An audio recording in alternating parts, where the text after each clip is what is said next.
मित्रांनो, शालिनी भक्तिसागरमध्ये तुमचे मनपूर्वक स्वागत आहे। तर मित्रांनो, आज आपण या व्हिडिओच्या माध्यमाने ऐकणार आहोत श्रीमद भागवत पुराण रहस्य। तर कोणी नवीन असेल चॅनलला तर लाल बटनवर सबस्क्राइब करून घ्या, ऑलवर क्लिक करा आणि जास्तीत जास्त जणांना शेअर करा। कुठून कोणत्या गावाहून तुम्ही माझा हा व्हिडिओ ऐकत आहोत आपल्या गावाची कमेंट्स करायला विसरू नका। श्री गणेशाय नमो नमः। वक्रतुंड महाकाय सूर्यकोटी समप्रभ निर्विघ्नं कुरु मे देव सर्व कार्य शु सर्वदा। ओम श्री गणेशाय नमः। गुरुदेवतोभ्यो नमः। कुलदेवताय नमः। शांताकारं भुजगशयनं पद्मनाभं सुरेशं विश्वाधारं गगनसदृशं मेघवर्णं शुभांगं लक्ष्मीकान्तं कमलनयनं योगिर्ध्यानज्ञं वंदे विष्णु भवभयहरं सर्वलोकैकनाथं निवासं। श्री श्रीनिवासा की जय। कोल्हापूर महालक्ष्मी माता की जय। तर आपण मागच्या व्हिडिओमध्ये शबरी आणि प्रभू श्रीरामाच्या कसा मिलाप झाला तर ते आपण मागच्या व्हिडिओमध्ये ऐकले आणि शबरी कशी प्रभू श्रीरामाची आतुरतेने वाट बघत होती असे संपूर्ण आपण मागच्या व्हिडिओमध्ये ऐकले। तर आता बऱ्याच काही अशा कमेंट्स आल्या होत्या तुमच्या की ताई पार्थिव शिवलिंग विधवा स्त्री करू शकते का? तर पार्थिव शिवलिंग पूजनासाठी काहीही कोणतेही स्त्री पुरुष कुवारी कन्या या कुवारे मुलं असे काहीही भगवंताने सांगितले नाही आहे, कारण की भगवान शिव हे सर्वांचे आराध्य दैवत आहे। त्यामुळे प्रत्येक जण पार्थिव शिवलिंगाची श्रावण महिन्यात पूजन अर्चना करू शकतात। कोणत्याही जातीची स्त्री असो कोणत्याही जातीचे पुरुष असो पार्थिव शिवलिंगाचे पूजन करू शकतात। विधवा स्त्री पण राहिली तरी सुद्धा तिने पार्थिव शिवलिंगाचे पूजन करावे आपल्या मुलांच्या दीर्घायुष्यासाठी आणि पुढच्या जन्मात अखंड सौभाग्याच्या प्राप्तीसाठी पार्थिव शिवलिंगाचे पूजन करू शकतो। संपूर्ण श्रावण महिन्यात दररोज जर पार्थिव शिवलिंगाचे पूजन केले तर अतिशय उत्तम। आणि मग विसर्जन केव्हा करायचे तर विसर्जन 2 तासात करून घ्यायचे। फक्त शिवरात्रीची अशी एक रात्र आहे की आपल्याला रात्रभर शिवरात्रीच्या दिवशी पार्थिव शिवलिंग रात्रभर आपल्याला घरात राहू द्यावी लागते। जर आपण 6 वाजता पार्थिव शिवलिंगाचे पूजन केले प्रदोष कालावर 4:30 ते 7:30 पर्यंत प्रदोष काल आहे, तर या कालावधीत जर आपण पार्थिव शिवलिंगाचे पूजन केले तर 8 वाजेपर्यंत 8च्या 7 विसर्जन करायचे। एका बगोन्यात या एका घमेलीमध्ये पाणी घ्यायचे, अलगद विसर्जन करून द्यायचे, ते पाणी गमल्यामध्ये टाकून द्यायचे। तर अशा प्रकारे तुम्हाला विसर्जन करायचे आहे। तर आपल्याजवळ यथाशक्ती जी पूजा राहिली ती आपण संपूर्ण भगवान शिवाला अर्पण करावी, असे काहीही हरकत नाही। नाही तर 108 तांदूळाचे दाणे, श्रावण महिना आहे, छान दररोज 108 तांदूळाचे दाणे अर्पण करा, महालक्ष्मीची प्राप्ती होईल। माझी तर इच्छा शिव महापुराण वाचण्याची होती, पण आता हे भागवत पुराण बी तर पुराणच आहे, शिव महापुराण 2 वेळेस वाचलं गेलं आहे माझं, त्यामुळेच म्हटलं आपण हे संपूर्ण भागवत पुराणच करूया। कोणत्याही महिन्यामध्ये चातुर्मासात आपलं भागवत पुराण होत आहे, हे खूप छान गोष्ट आहे। श्रावण महिन्यात बी भागवत पुराण ऐकणे खूप पुण्यदायी आहे, कारण की भगवान शिवाचे आराध्य दैवत तर भगवान विष्णूच आहे। तर भगवान विष्णूची पण आराधना केली चातुर्मासपर्यंत तर आपल्यावर भगवान शिव, माता पार्वती आणि माता लक्ष्मी त्यांच्यासोबत नारायणाचा सुद्धा आशीर्वाद राहील, म्हणून भागवत पुराणच संपूर्ण करूया। तर आता पुढचा भाग आपण सुरू करूया। श्री गणेशाय नमो नमः। आता वाली वदना खल निर्दालन याचा अर्थ काय आहे? सुग्रीव माझा बंधू वाली यांनी माझी धनसंपत्ती व पत्नी हरण करून मला घराबाहेर हाकलून दिले होते आणि जो मित्राच्या दुःखाने दुःखी होतो तोच खरा मित्र होय। सुग्रीव व वाली यांचे युद्ध झाले। राम सुग्रीवाच्या बाजूने लढत होते, त्यांनी एका झाडाच्या आडून वालीला बाण मारला। तेव्हा वाली म्हणाला, रामा, धर्मरक्षणासाठी आपण अवतार घेतला आहे, त्यावेळेस अवगुण कवनु नाथ मोही मारा, म्हणजे धर्मरक्षणासाठी आपण अवतार घेतला आहे। मी तर कोणताही अपराध केला नाही, तरी पण मला माझा वध का करू इच्छितो? धर्माच्या रक्षणासाठी आपण अवतार धारण करूनही आपण अधर्माने वागत आहात। रामचंद्रजी म्हणाले, वाली, तू आपला दोष तर पाहत नाहीस, उलट माझ्यावरच दोष लावित आहेस। भाऊजाई, बहीण, सून आणि कन्या यांना समान दृष्टीने पाहावे, असे असूनही तू आपल्या भाऊजाईवर पापी नजर ठेवलीस, म्हणून तू महापापी आहे आणि म्हणून तुझा उद्धार करण्यासाठी मी तुझा वध करीत आहे। स्वतःचे दोष पाहिल्या वाचून देवाचे दर्शन होत नाही, परदोष दर्शन परमात्मा दर्शनात बांधा आणणारे असते. वाली म्हणू लागला, प्रभू मी पापी आहे, पण कोण्या ग्रंथात लिहिले आहे का पाप्यालाही आपल्या दर्शनाचा लाभ प्राप्त होऊ शकतो? उलटे असे म्हटले गेले आहे की जन्म जन्म मुनी जतन कराई, अंत राम कही आवत नाही. मुनिजन जन्मांतरी अनेक प्रकारच्या साधना करीत असतात, तरीही अंतकाळी त्यांच्या मुखात राम नाम येत नाही. मी पुण्यवान आहे, म्हणूनच तर मला आपले दर्शन अंतकाळी घडत आहे. जो पुण्यवान राहतो त्याच्याच मुखामध्ये राम नाम येत असते. आपल्या दर्शनाने तर मी पापी राहिलो नाही ना, कारण आपले दर्शन पापांचा नाश करणारे आहे, आपल्या नामाचे स्मरण पापांचे नाश करणारे आहे, आणि आपले दर्शन देवांनाही दुर्लभ आहे. मी मात्र आपले दर्शन करीत करीत प्राण सोडत आहे. भगवान राम म्हणाले, माझे दर्शन तुला घडले ते तुझ्या प्रतापामुळे नव्हे. तू सुग्रीवाचा भाऊ आहेस, म्हणून त्याच्या पुण्याच्या कारणाने तुला दर्शन घडले. मी तुझा उद्धार करीत आहे. तुला सुग्रीवामुळे माझे दर्शन घडत आहे. केव्हा केव्हा घरात जर देवाचे दर्शन झाले, देवांचे नामस्मरण झाले, जर घरात कोणी एक जण बी भागवत पुराण ऐकत राहिलं, या पुराणांचा कोणत्याही पुराणांचं श्रवण करत राहिलं, तर आपल्या घरातील प्रत्येक व्यक्तीला त्याचा लाभ होतो. कारण एक जण कथा करतो पण संपूर्ण परिवाराला सुरक्षा कवच बनवतो. संपूर्ण परिवारावर भगवंताचा आशीर्वाद राहतो. महाकाल सुरक्षा कवच बनून राहता. माता लक्ष्मी सर्वांना धन देत राहते, सर्व इच्छा कामना पूर्ण करत राहते. कारण एक जण असं भाग्यवान राहतं घरात की त्याच्यामुळे संपूर्ण परिवाराला सर्व इच्छा कामना पूर्ण होतात. म्हणून तुझ्यामुळे तुला माझे दर्शन झाले नाही, सुग्रीवामुळे तुझ्या भावामुळे माझे दर्शन झाले आहे. म्हणून भगवान रामाचे भाषण ऐकून वालीने सुग्रीवाला नमस्कार करून म्हटले, बंधू तुझ्यामुळे मला दर्शन घडले. जर तू मला घराबाहेर काढले नसतेस तर मला श्रीरामाचे दर्शन कसे घडले असते? वालीचे प्राण चालले होते. तेव्हा सुग्रीवाने भगवंताची प्रार्थना केली, माझ्या भावाला पापांची क्षमा करा. वेर आणि वासना व हे मृत्यूला बिघडणारे आहे. जो वेर आणि वासना यांना मनात ठेवून मरतो त्याला सद्गती मिळत नसते. आपले कर्तव्य आहे की कुणाशीही वेर नसो. राम राम म्हणत वालीने प्राण सोडले. किंशकिदेचे राज्य सुग्रीवाला दिले गेले. पहा रामाची अनासक्ती कशी आहे. ती रावणाचा पराजय झाला आणि लंकेचे राज्य रामाला मिळाले. परंतु राम म्हणाले, मला धन व राज्याचा लोभ नाही. लंकेचे राज्य विभीषणाला दिले गेले. कंसाच्या मृत्यूनंतर मथुरेचे राज्य श्रीकृष्णाच्या हाती आले, पण त्यांनी ते उग्रसेनाला दिले. राम आणि कृष्ण जसे बोलतात तसेच वागतात. श्रीकृष्णांनी 6 शास्त्रांचे सार एका तासात अर्जुनाला युद्धभूमीवर सांगितले आहेत. 6 तासाचे सार एका तासात. फक्त भगवंताचे ज्ञानही कसे आहे ते पहा. अर्जुन म्हणाला होता ना, आपण जे सांगाल ते करीन. ज्ञानाची शोभा व्याख्यान नव्हे तर क्रियात्मक भक्ती योग होय. रामासारखे जगाचे हित करणारा दुसरा कोणी नाही, असे भगवान शंकरांनी पार्वतीला सांगितले. भगवान रामचंद्र प्रवर्षण पर्वतावर येऊन पोचले. हनुमानजी आपल्या वानर सेनेसह आले. श्रीरामांनी आपली अंगठी हनुमानजीला देताना म्हटले, ही सीतेला द्यावी व हिला माझा विरह व बलाची कथा ऐकून लवकर परत यावे. हनुमंतांनी आपल्या वानर सेनासह दक्षिणेकडे प्रयाण केले व ते जांबवंताजवळ आले. तेथे संपातीने त्यांना बातमी दिली की सीतेला अशोकवनात ठेवले गेले आहे. समुद्र उल्लंघन जाणे कठीण काम होते. राम नाम व संयम यांच्याशिवाय समुद्र पार करणे शक्य नाही. हनुमंत आवेशाने म्हणाला, आपण म्हणाल तर सर्व लंका समुद्रात बुडवून देतो. जांबुवंत धीर धरा. जर लंकेला बुडवले तर सीता माता देखील बुडून जाईल. हनुमंतांनी उडान केले व उडत उडत समुद्र पार करू लागले. मार्गात सुरसाने अडवले. हनुमंतांनी तिचा नाश केला आणि हनुमंतांनी लंकेला येऊन पोहोचले. हनुमंत लंकेला येऊन पोहोचले. सायंकाळची वेळ होती. लंका पाहण्यास निघाले. तेथील वैभव अलौकिक होते. मध्यरात्री लंकेत प्रवेश करताच लंकिनीने हनुमंताला अडवले. तेव्हा त्यांनी तिला मारले.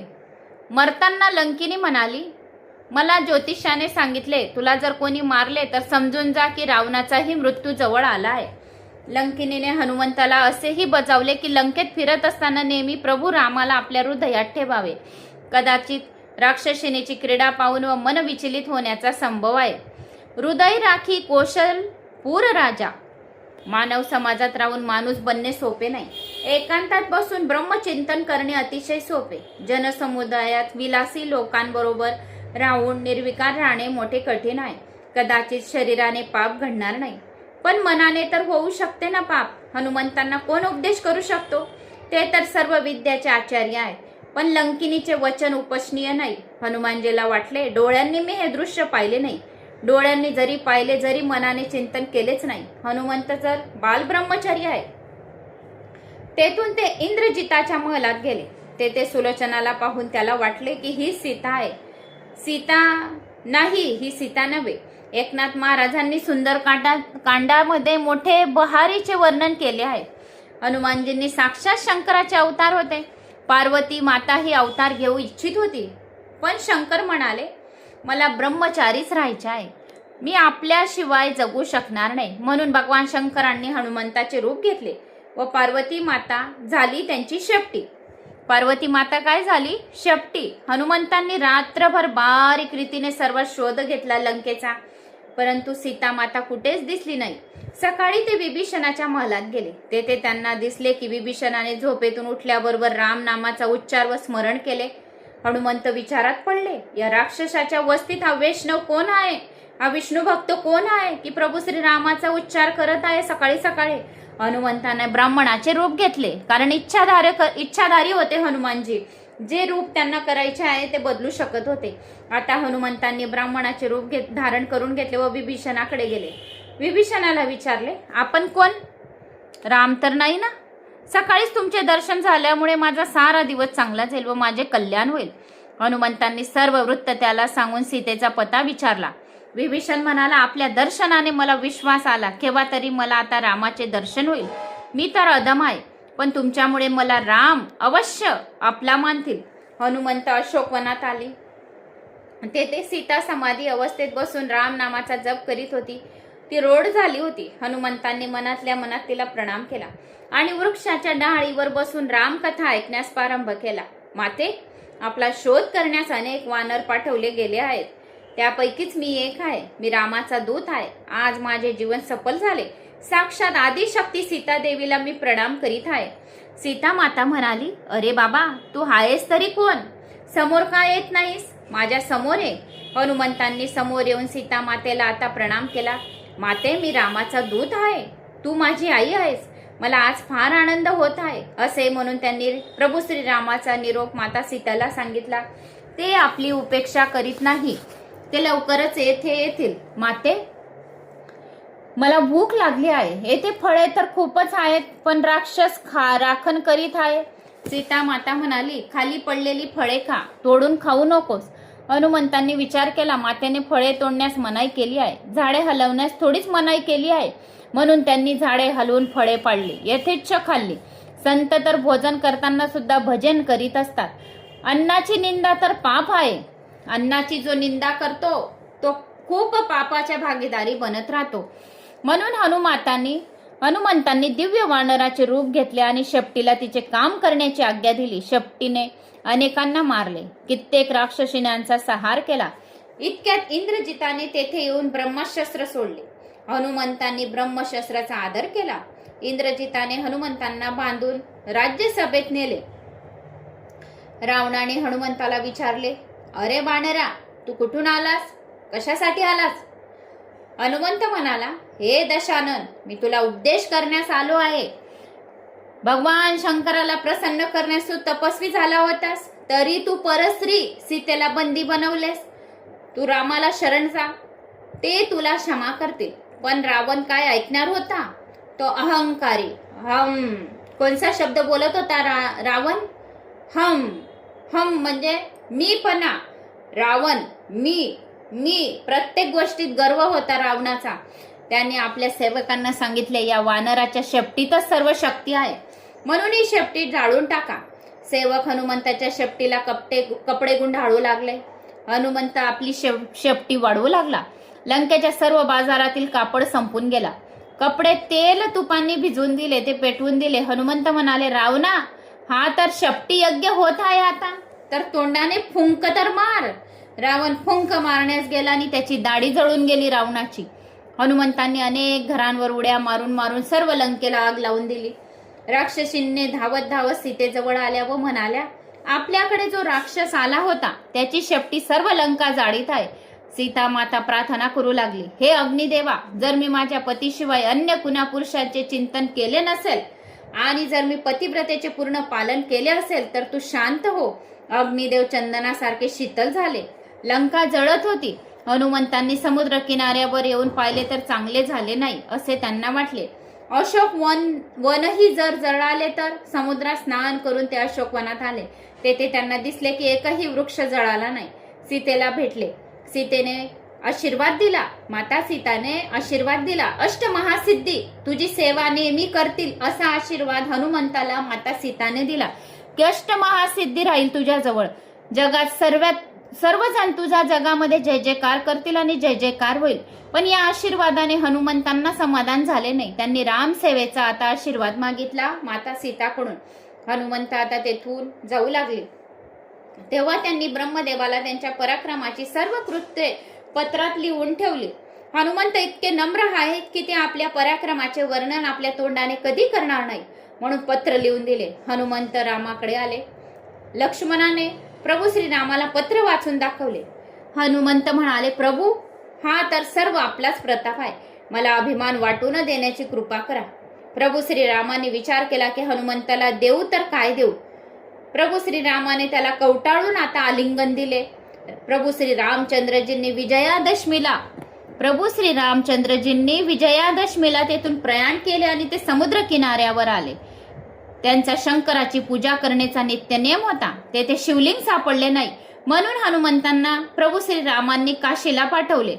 पण हनुमंतांना येण्यास उशीर झाला म्हणून त्यांनी वाळूचे शिवलिंग तयार केले आणि तेथेच त्या शिवलिंगाला रामेश्वरम हे नाव प्राप्त केले. ते लिंगला रामेश्वरम होय. जो रामेश्वराचे दर्शन करतो, रामेश्वर शिवलिंगाचे दर्शन करेल, तो शरीर सोडल्यानंतर माझ्या लोकात येईल म्हणजे वैकुंठ लोकात प्राप्ती होईल. या जो कोणी या कथा श्रवण सुद्धा करेल तरी सुद्धा तो माझ्या लोकामध्ये येईल. आणि रामेश्वरम एवढं सुद्धा श्रवण केलं तरी त्याच्या सर्व पापांचा नाश झाल्याशिवाय राहणार नाही. जे रामेश्वरम दरसनु करहईम ते तनु तजी मम लोक सिदिरी हई. म्हणजे इकडे रावणाने नगरवासियांची सभा बोलवली. विभीषण म्हणाला, दादा रामाला शरण जाऊन सीता मातेला सुखरूपपणे परत पाठवून द्या. रावणाने रागाच्या भरात विभीषणाला लाथ मारली. धन्य आहे विभूषणाची की लाथ खाऊनही त्याने मोठ्या भावाला नमस्कार केला. तुम्हाला जे वाटेल ते करा. आता मी मात्र प्रभू श्रीरामाच्या शरणमध्ये जात आहे. विभीषणाने लंका सोडल्याबरोबर राक्षस आयुष्यहीन झाले. साधू पुरुषांचा अपमान सर्वनाशाला कारण होत असतो. विभीषण वानर सेनेकडे आले. त्याला शंका वाटत होती की मला येऊ देतील की नाही. मी रावणाचा भाऊ असल्यामुळे माझा तिरस्कार तर करणार नाहीत ना. प्रभू अंतरामी आहेत. माझा मनोभाव शुद्ध आहे म्हणून माझा स्वीकार अवश्य करतील. सुग्रीवांनी श्रीरामांना बातमी दिली की रावणाचा भाऊ विभीषण आलाय. मला तर वाटते की ही राक्षसांची माया आहे. आमचा भेद तो जाणू इच्छितो असावा. प्रभू श्रीराम म्हणाले, पण विभीषण काय म्हणतो ते तर बघूया आपण अगोदर. सुग्रीव म्हणाला, तो तर म्हणतो राघवम शरणम गता. हनुमंत वकिली करू लागले. त्यांच्या मनात छळ कपट नाही. आपण त्यांचा स्वीकार केला पाहिजे. प्रभू श्री रामचंद्रजींनी आज्ञा केली, सुग्रीव विभीषणाचे आता स्वागत करा. त्याला येथे घेऊन या. जीव जेव्हा माझ्या समोर येतो तेव्हा त्याच्या कोट्यवधी जन्माची पापे नष्ट होतात आणि जो प्रभू श्री रामाला शरण जातो, या श्री राम राम या नावाचा जपाचा मंत्राचा बी जप करतो तरी त्याच्या कोट्यवधी जन्माची पापे नष्ट होतात. जो माणूस मनाने शुद्ध आहे तो मला येऊन नक्की भेटतो. मला छल कपट आणि छिंद्रावशने बिलकुल आवडत नाही. निर्मल मन जो सो मोही पावा, मोही कपट छल छिद्र न भावा. सुग्रीव विभीषणाला घेऊन आला. विभीषण म्हणाला, नाथ मी आपणाला शरण आलो आहे. माझ्या भावाने मला लाथ मारून तिरस्कार केले. राम प्रभू आसनावर उभे राहून म्हणाले, तू मला माझा भाऊ लक्ष्मणा इतकाच प्रिय आहे. लंकेचे राज्य तुलाच देईल. सुग्रीव रामाला म्हणाला, आपण फारच घाई करत आहात. विभीषणाला लंकेचे राज्य देण्याचे वचन तर आपण देऊन बसलात, पण जर रावणाने शरण येऊन सीताला परत केले तर मग त्याला तुम्ही काय द्याल? रघुनाथ, मी जेव्हा काही बोलतो ते विचार करूनच बोलत असतो. जर मला रावण शरण येईल तर मी त्याला अयोध्याचे राज्य देईन. विभीषण शरण आयो करयो लंकाधीश, यह सुनी रावण शरण आये तो करहू कौशल्याधीश. रावण जर शरण येईल तर त्याला अयोध्याचे राज्य देईल. आम्ही सारे भाऊ वनात राहू. समुद्रावर दगडांच्या सेतू रचला आहे. दगडावर राम नाम लिहिल्यानंतर दगड तरले. राम नामाने जर जड दगड तरतात तर माणूस का तरत नाही? विश्वासपूर्वक श्रद्धापूर्वक राम नामाचा जप कराल तर तुम्हीही भवसागर पार करू शकाल। या कलयुगात राम नामाच्या शिवाय अन्य उपाय नाही आहे। जो कोणी राम नाम या मंत्राचा जप करत असतो त्याचे नैया भवसागर पार करून देतात प्रभू श्रीराम। दगड सुद्धा राम नामाने तरतात। श्रीरामांनी लंकेत प्रवेश केला। आता अंगदाला शिष्टाईसाठी पाठवून दिले। अनेक राक्षस गेले। लक्ष्मणाने आता कपटाने इंद्रजिताचे मस्तक उडवले आणि रावणाचे मोठे घनघोर युद्ध सुरू झाले। आता प्रभू श्रीरामाचे आणि रावणाचे मोठे घनघोर युद्ध सुरू झाले। रावणाच्या नाभीत जे अमृत होते ते अग्निशास्त्राने वाळवून टाकले होते। आता अग्निशस्त्र जे होते तर त्याने रावणाच्या नाभीमध्ये अमृत लपवलेले होतं। अमरचे वरदान होते त्याला, तर आता त्याने अग्निशस्त्राने वाळवून टाकले। रावणाचा मृत्यू झाला। हनुमंतांनी सीतेला श्रीरामाच्या विजयाची वार्ता सांगितली। प्रभू श्री रामचंद्रजींनी काहीही घेतले नाही। लंकेचे सर्व राज्य विभीषणाला देऊन टाकले। वानराचा सन्मान केला। नंतर श्री रामचंद्रजी सर्व पुष्पक विमानात बसून अयोध्याकडे परत गेले। रस्त्यात श्रीरामांनी सीता मातेला रामेश्वराचे दर्शन घडवले। जो कोणी प्रभू श्री रामेश्वराचे दर्शनाला जातो त्याचे जन्मोजन्मांतराचे पाप नष्ट होते आणि त्याला वैकुंठ लोकाची प्राप्ती होते, असे या भागवत पुराणात सांगितले आहे। माझे पण श्री रामेश्वरम बाकी आहे। माझी बी खूप इच्छा आहे की मी बी श्री रामेश्वरला जाऊ आणि दर्शन करू प्रभू श्री रामाचे। लवकर दर्शन घडू दे। श्री रामेश्वराचे दर्शन घडवले। विमान प्रयागाला आले। हनुमंताला पुढे जाण्याची आज्ञा दिली गेली। हनुमंत भरताजवळ आले। भरत श्रीरामाच्या पादुकाची पूजा करीत होते। सीताराम सीताराम त्या पादुकांजवळ जप करीत होते। हनुमंताने भरताला सांगितले की राम लक्ष्मण सीता येत आहे। भरत विमान पाहताच आनंदित झाला। विमानातून सर्व खाली उतरले। प्रभू श्रीरामांनी भरताला आता आलिंगन दिले। दोघांची भेट झाली तेव्हा लोकांना हे कळेना की या दोघांपैकी राम कोणता आहे, भरत कोणता आहे। दोघही श्यामवर्णाचे, दोघांचेही वल्कले समान। भरताचे पण वल्कले समान आणि प्रभू श्रीरामाचेही वल्कले समान। दोघांचेही शरीर कुश वशिष्ठांनी राज्याभिषेकाचा मुहूर्त आता दिला।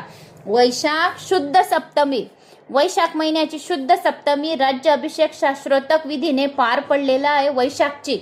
आणि भगवान प्रभू श्री रामचंद्र आणि माता सीता सिंहासनावर विराजमान झाले आहे। तर वैशाख शुद्ध सप्तमीला विराजमान झालेले आहे। आणि वैशाख शुद्ध दशमीला तिरुपती बालाजीचे आणि महालक्ष्मीचे लग्न बी झालेले आहे दशमी तिथीला।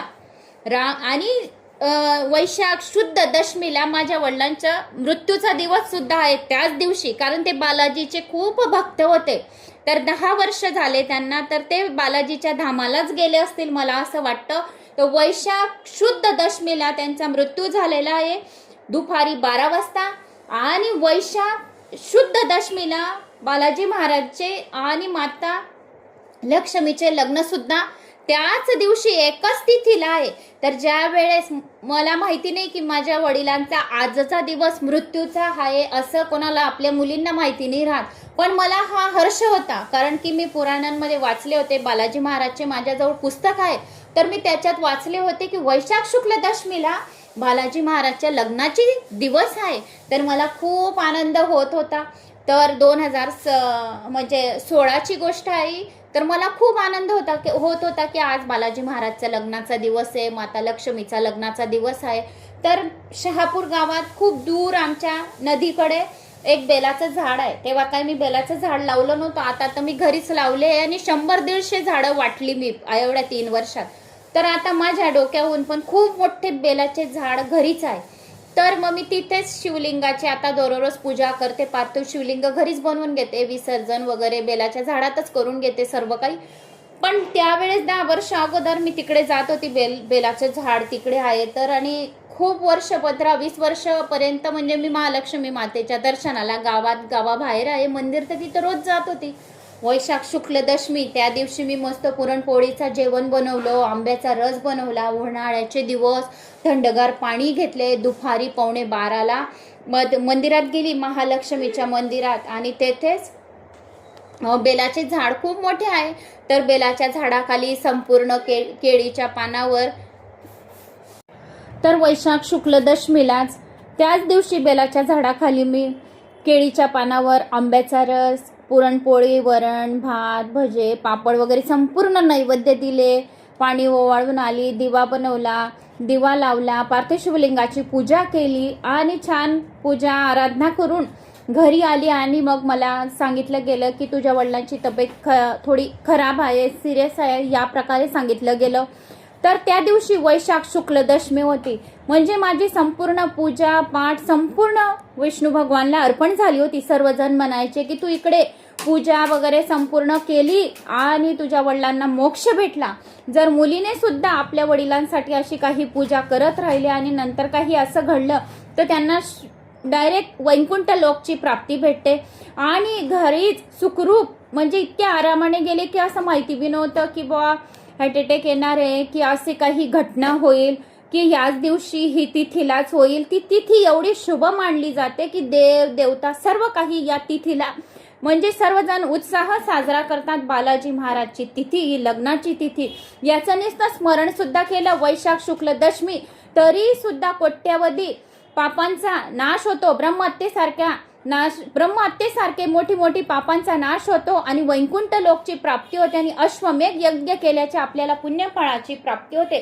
फक्त वैशाख शुक्ल दशमी असे सुद्धा बोलले. वैशाख शुक्ल सप्तमी या दिवशी प्रभू श्री रामांना आणि माता सीतांना राज्याभिषेक केला गेला. म्हणून या तिथ्या काही ज्या राहतात तर या अतिशय महत्वाच्या राहतात आणि यांचे श्रवण स्मरण केल्याने आपल्याला अतिशय कोट्यावधी पुण्यफळाची प्राप्ती होते. तर अशा प्रकारे वैशाख शुक्ल सप्तमीला राज्याभिषेक प्रभू श्री रामांचा झाला. आता राम राज्यात कुणीही दरिद्री, रोगी, लोभी, बंडखोर नव्हतं.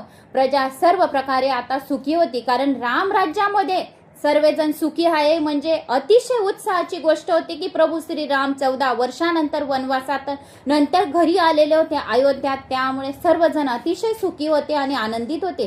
त्या राज्यात वकील वैद्याची गरज नव्हती. त्या काळी वकील वैद्य बेकार बनले होते. कदाचित याच कारणाने या साऱ्या धंद्याला आज एवढा जोर आला असावा. राम राज्यात सर्व प्रजा एकादशीचे व्रत करीत होते, पण एकादशीला अन्न शिजवण्याची गोष्ट दूर तर अन्नाचे दर्शन सुद्धा एकादशीला करत नसे. पुराण ऐकत आहात तर एखादे व्रत करण्याचा नक्की निश्चय करून घ्या. जप करीन, एकादशीचे व्रत करीन, देवाची पूजा झाल्याशिवाय जेवणार नाही असा काही नियम करा. असा कोणता नियम पाळण्याचा निश्चय जर कराल तर पुराण ऐकण्याचे संपूर्ण फळ तुम्हाला मिळेल. तर अशा प्रकारे आपण या रामेश्वरम लिंगाचे आणि रावणाचे कसे वध केले प्रभू श्री रामांनी, तर याची कथा आपण ऐकली. तर मला अशी आशा आहे की तुम्हाला माझा हा व्हिडिओ आवडला असेल तर आवडल्यास लाईक, शेअर, सबस्क्राईब नक्की करा आणि शालिनी भक्तिसागर चॅनलला खूप पुढे घेऊन जा. जास्तीत जास्त जणांना शेअर करा. कमेंट्स बॉक्समध्ये कमेंट्स करायला विसरू नका. धाराशिव येथून सुद्धा, जिल्हा धाराशिव येथून कमेंट्स आली होती आणि पुण्याहून कमेंट्स आली होती की ताई, माझे वडील मेल्यानंतर मी खूप डिप्रेशनमध्ये जात होती. तर आजी का वडील मेले तर त्याच्यावरून मी खूप डिप्रेशनला जात होती. तर तुमचा व्हिडिओ मला समोर आला. तुमच्या व्हिडिओने मला खूप आधार मिळाला आणि त्यामुळे मी तुम्हालाच माझे गुरु मानत आहे. तर धन्यवाद, थँक्स. अशा भरपूर कमेंट्स आल्या. कमेंट्स करण्यात 5-7 मिनिटं जातात, म्हणून मी आज कमेंट्स वाचल्या नाही आहे. तरी पण सर्वांनी पुराण ऐकण्याचे श्रवण करावे आणि जास्तीत जास्त जणांनी भागवत पुराणाचा चातुर्मास आहे, श्रावण महिना सुरू आहे, तर लाभ घ्यावा. जय श्री महाकाल. ओम नमो भगवते वासुदेवाय नमः. आणि आपल्या गावाची कमेंट्स